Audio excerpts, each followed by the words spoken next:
Rebecca, saying how I feel about you isn't easy. As we both know, actions speak louder than words.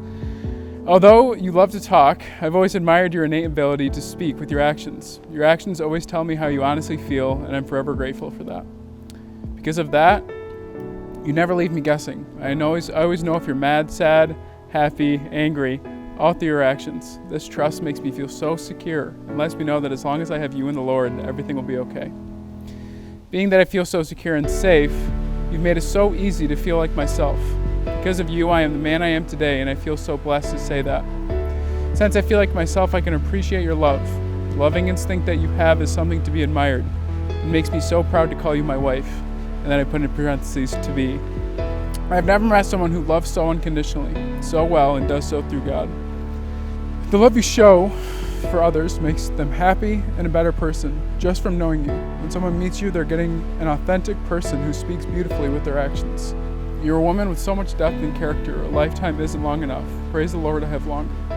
I vow to never have you question where my loyalty lies. I vow to be transparent with you, with my actions and my words. I vow to show you the same amount of respect you've always shown yourself. I vow to validate your feelings and let you be heard. I vow to keep myself safe. I vow to keep our family safe. I vow to let you be you. I vow to always choose you. I vow to remember why I fell in love with you.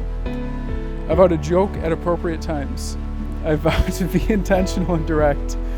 I vow to lead us through Christ.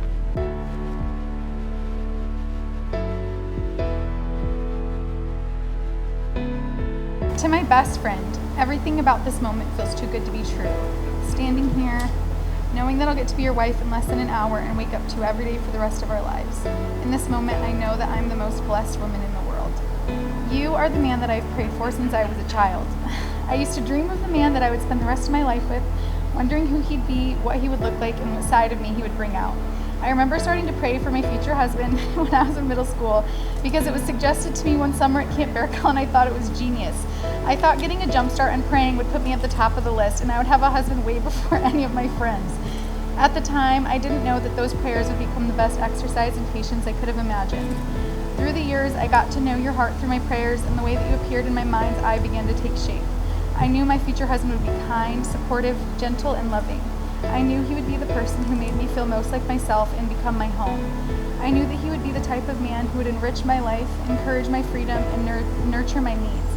Most importantly, I knew that he would be a man who would pray for me just as I had prayed for him all of those years. You are the embodiment of the man of my dreams, and it is the greatest honor of my life to officially meet you as my husband. What I never told you is that I was 17 years old when I bought you your first gift. I wanted something to give you on our wedding day that would represent how long that I've waited for you. And each night, I would hold this tie and pray over you and our lives together and dream of the day that I get to give it to you. I'm filled with joy beyond belief that today is that day. Put your hand out. Do I open it right now?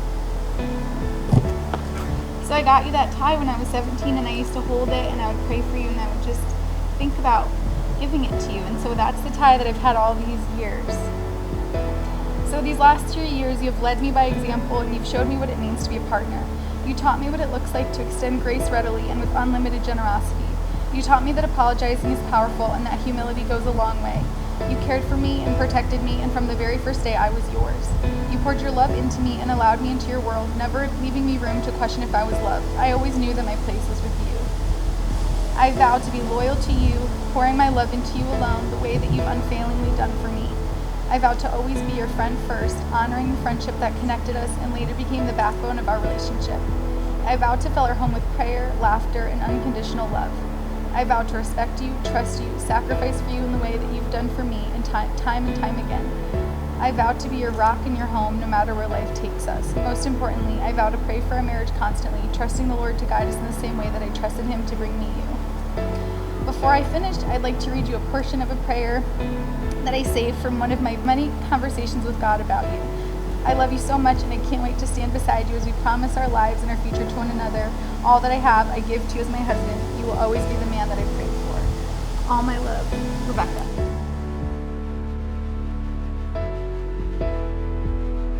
Rebecca and Sam met years before they started dating. They both worked at a daycare near Grand Valley, and I remember hearing stories about Sam.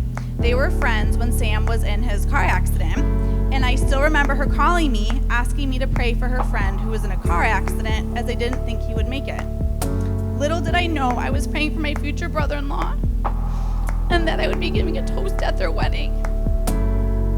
Kaka, you're the most amazing aunt. I know how seriously you take being an aunt, and let me just say you are an amazing aunt. I love you, Kaka, and I'm so proud of you.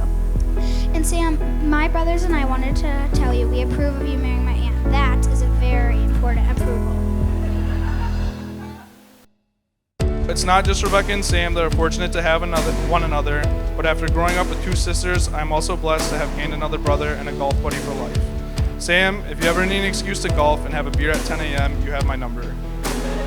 And also, just as a tip, if Rebecca has any issues with any of that, just throw Gilmore Girls or Friends on the TV and Rebecca won't even notice you're gone. Rebecca and Sam together, it's quite obvious they cherish family. And they've never wanted anything more than to have more family and be closer with their family.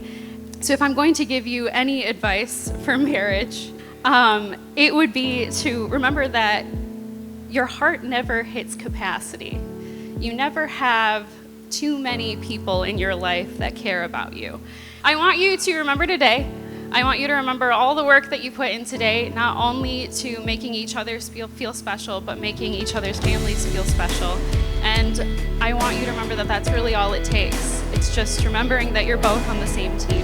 And no matter how things get, no matter how much the other person annoys you, it's always coming from a place of love, and it's always coming from a place of wanting to be better and wanting each other to be better.